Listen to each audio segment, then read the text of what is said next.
very much for coming this morning and for being part of Good Society Conversations. There's going to be lots of conversations happening, conversations that have already started, I believe.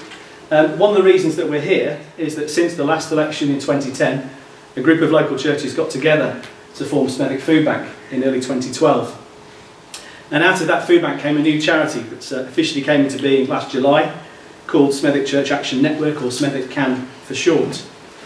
And the charity exists partly because of what we found in Food Bank. We found ourselves in a conveyor belt really of need, and the demand in the first 3 years of Food Bank increased rapidly. Food parcel after food parcel was being given out, and in the 5 hours of opening each week, 2 afternoons a week, we provided in 2014 alone over 50,000 meals with 2,110 vouchers issued. During that time as well, we found ourselves listening to stories, and some of those stories are incredibly painful.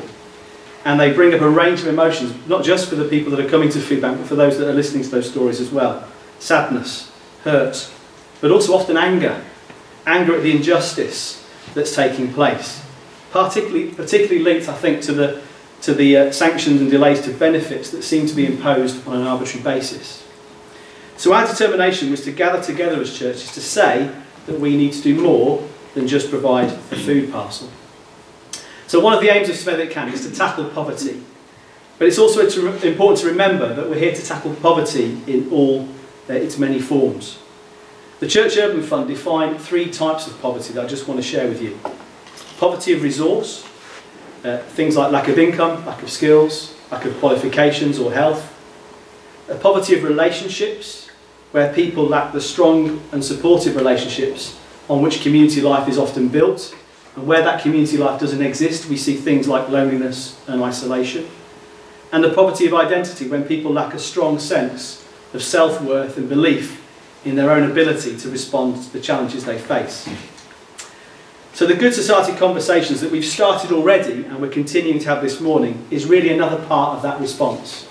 Yes, we're called an action network and we're called to do things, but I think also we're called to work with and also to challenge those who seek to represent us, whether they represent us in Westminster or at Albury Council House. So today we want to continue a process that we actually started back at our launch event in October last year. Now the network of churches represented here is of course varied, with lots of different traditions, different approaches to worship, different approaches to mission, and sometimes different theology. But I believe there is a desire amongst the churches to come together to see a society that works for all. And that's been proved by this formation of Smethwick CAN. A society where each of us is valued, a society where we respect creation, and our focus this morning is on 6 key areas.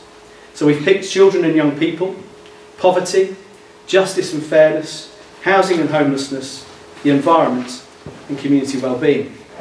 Now, I know that these are of course not the only issues at this election, but I think these are areas as communities, as churches, and as individuals that we have something to contribute to. So part of this conversation this morning that we're going to have isn't just asking the 5 people that will be sat here later, 2 of which have already arrived, thank you for coming early, but the 5 people sat up here, what are you going to do about this? But it's also asking ourselves, what can we do about this? What can we do to make our society better? So today is about trying to create a positive vision of a good society that we surely all want to live in. And we're going to see if we can do that by 2020. When Jesus began his ministry, he announced his own manifesto. And in his manifesto, he said he wanted to come to bring good news to the poor, to heal the brokenhearted, to bring freedom for those who are oppressed, and to proclaim the year of the Lord, to proclaim the year of Jubilee, a time when things would be made right again, a time when debts would be written off. It would not be a good year for the high street payday lenders, but it would be a good year for the most vulnerable in our society. It would be a good year for those struggling with poverty.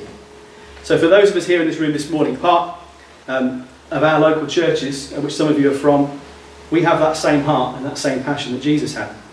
To seek to follow him and his teachings, we need to ask ourselves some questions. Are we content simply to strive for our own individual comfort? Or are we able to reconcile our own interests with those of others and build together a broader vision of a good society? To put it more simply, are we prepared to love our neighbour and to put our neighbour before our own needs? And I think it's worth having a conversations about these issues. So we're looking to create a vision that goes beyond the micromanagement of a billion here or a billion there. It's a bigger vision than that. It's where children and young people can live lives that are fulfilled and achieve their potential.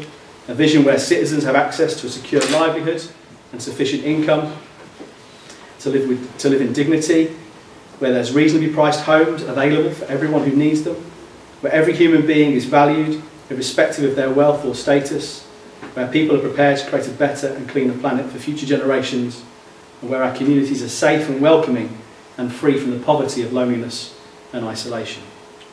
Now, to me, Smethwick, Warley, Oldbury is an area to me of beauty.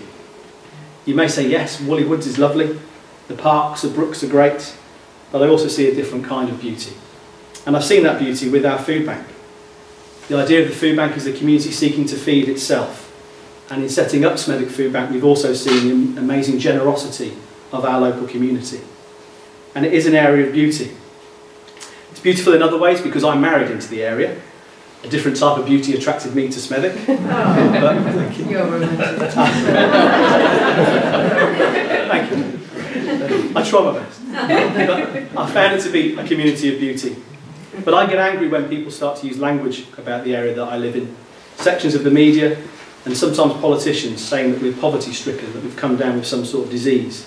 You've even had cabinet ministers use terms like broken ghettos, benefit black spots, which is wrong on all sorts of levels. You've got to remember that Jesus Christ came from a place called Nazareth, and it would be some of those, maybe, I'm going to call them nameless cabinet ministers for now, that they visited Nazareth would probably have called them broken ghettos and places full of work-shy scroungers. But the problem is that language causes a stigma that crushes people and breaks people's spirit. But I know that this place has a different spirit, and I know this place has a spirit that bounces back from adversity. And Smethwick CAN got its name really because we are a church action network. We were nearly called CAN Smethwick, but I actually wanted to make it more positive than that. Smethwick CAN is a statement of positivity. For me also, I think one of the things that we're seeking to do is listen. And listening to stories, for me, is part of our democracy. Democracy isn't just about being in a political party or voting, and both of those things should be encouraged, but it's also about being active participants in our community. And I believe the more active we are, the more opportunity sometimes we have to be a pain to those that seek to represent us. So I want you to enjoy being part of the conversation, but do it in the spirit of participation. So as well as discussing issues, think about solutions, and think about in particular one local solution per table.